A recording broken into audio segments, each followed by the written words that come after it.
Life in a Late Woodland Native American Indian Village in Michigan, Part 5.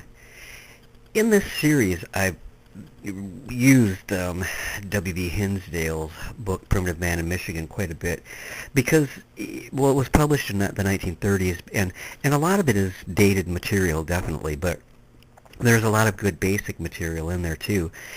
And I'm going to use him again in this video, and I'm going to, as I did in the last one, I'll stop and give comments along the way based on my own experience in the field over the last 30 years.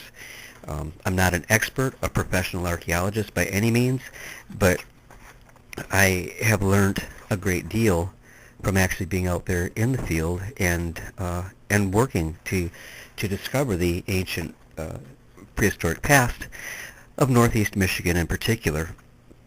In what I want to discuss with you today in this chapter are workshops. And we looked some at occupations of the late woodland Native American Indians, but I want to look particularly at the workshops where the flint was knapped and formed into tools.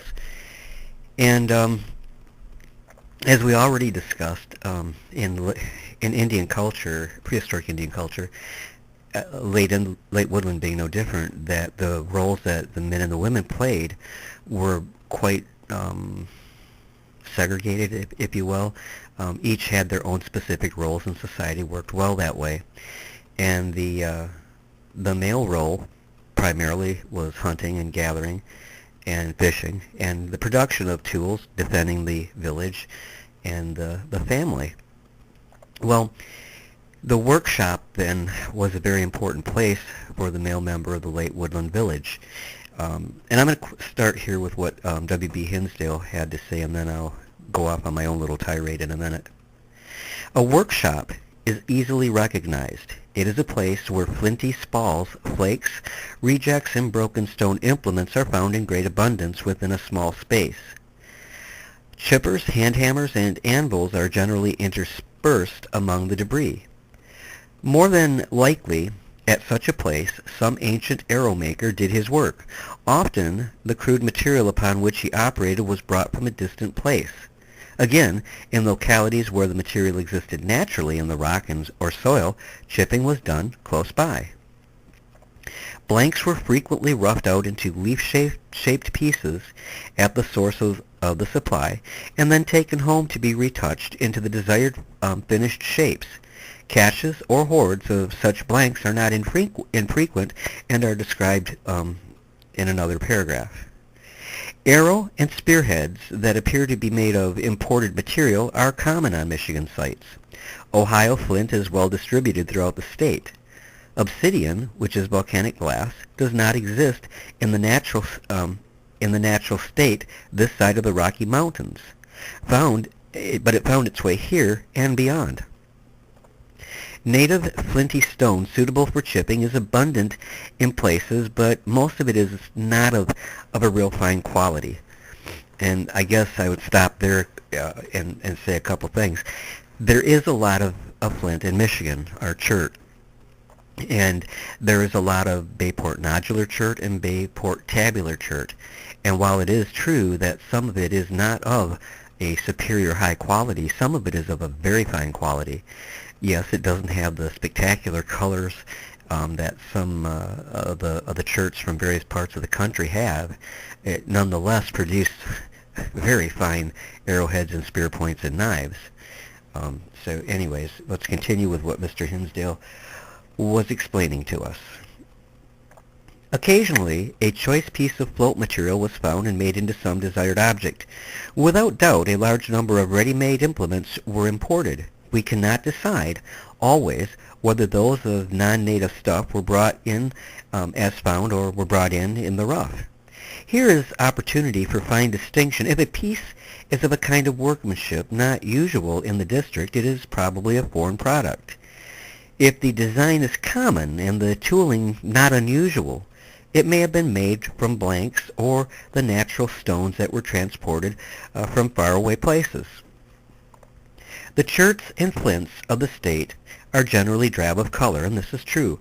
They are rather coarse-grained. This is not true. and often contain fossils, blemishes, and flaws, which is true.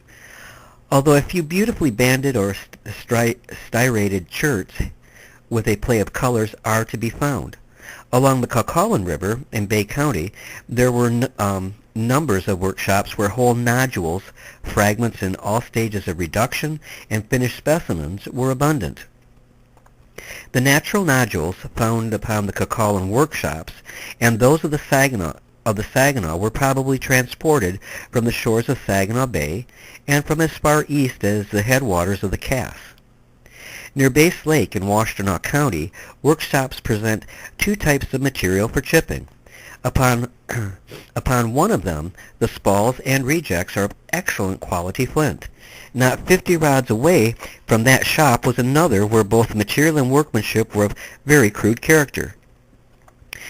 Interrupt again. That should not really be a surprise, at least with the distinction between quality pieces and crude pieces being made within a short distance of each other. I mean, like maybe a stone's throw.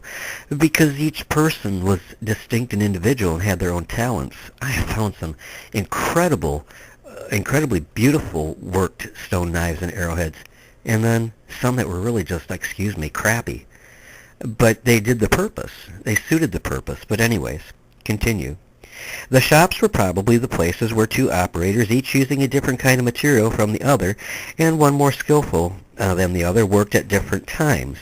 The place where the cruder work was done, one might conjecture, was the older, especially if the corroborative testimony of other differences could be discovered. And that could be true, but not necessarily so. Fine-grained, gritty gray stone, similar to felsite, but softer, was in general used for implements, and some elegantly wrought spears of it are in collections. Now, this goes to show that a skillful flaker did not always exert his best efforts upon only choice materials. Stones from which axes and celts were made are very abundant along the banks and streams and lakes, and hard water-worn pieces of igneous rock suitable for making axes are plentiful over the surface of the ground. An axe has been made as an experiment in 45 minutes, and a grooved polished specimen of such material as granite in 1.5 hours by a white man employing only the stone tools and methods of the Indian axe maker. Mr. Charles E. Brown says, in changing his place of residence from one campsite to another, it was probably often more convenient for the Indian to leave his axe and other heavier stone implements behind and to make others when he arrived at his destination than to carry them with him. On the other hand, stone axes of a good quality appear to have been often cherished items by their owners. I kind of wonder sometimes about that when I'd find a piece that was, really beautiful or spectacular. And I did. I found a celt, which is an ungrooved axe, and it was absolutely beautiful. There was not a flaw, and perfect design, sharp bit edge, and it was halfway down a bank at Old Woodland Creek, and it was buried probably about 12 inches down. And I always wondered, why? Because did he just lose it, or did he leave it? Was it easier for him to come back to it later? Such might be the case. At Old Woodland Creek in Oscoda, and also the Goodwin Gresham site in Oscoda, we see two different occupations during the late woodland occupation period. And this is where I feel that I have a better idea of what was going on in the Oscoda area at these particular sites than the professional comes in, because the professional archaeologists who do a wonderful job with what they do, but they use a technique called site sampling. When they came into the Goodwin Gresham site years ago, which was just a stone's throw from Old Woodland Creek, site sampling showed it to be a middle woodland, sparsely occupied camp. And they based this on 2 or 3 small site samplings. Actually, Goodwin Gresham was a huge site, really, where stone tools were produced. It was a male work site. Thousands and thousands of flakes and thousands of arrowheads and things have come off from that site over the years. All male-produced items. Whereas if you go over to Old Benetton Creek, which again is maybe a couple blocks away by our measurement of things.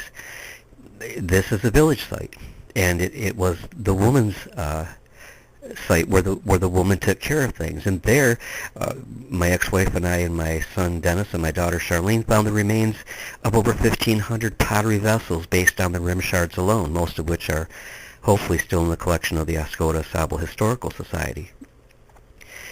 Site sampling does not work. There would never be a record of the extensive late woodland occupation at Goodwin Gresham if we were just to take the word of the professionals that had gone in there. So one other thing sticks in my mind that I want to tell you about workshops, because this was really interesting, and this took place at Goodwin Gresham as I was doing, my goodness, probably about 25 years ago now. I was very carefully excavating a small site which had hundreds and hundreds of sharp flint flakes in there that I actually, lacerated my hands on. But as I cleared it gently away, you could actually see the outline of a person that had been sitting there. You could see the outline of the backside and the legs, where the legs crossed and everything, because the chips didn't fall there. Let the chips fall where they may. But anyways, that's about it for this chapter, this installment, and hope you've enjoyed it, and I'll be back with another one soon.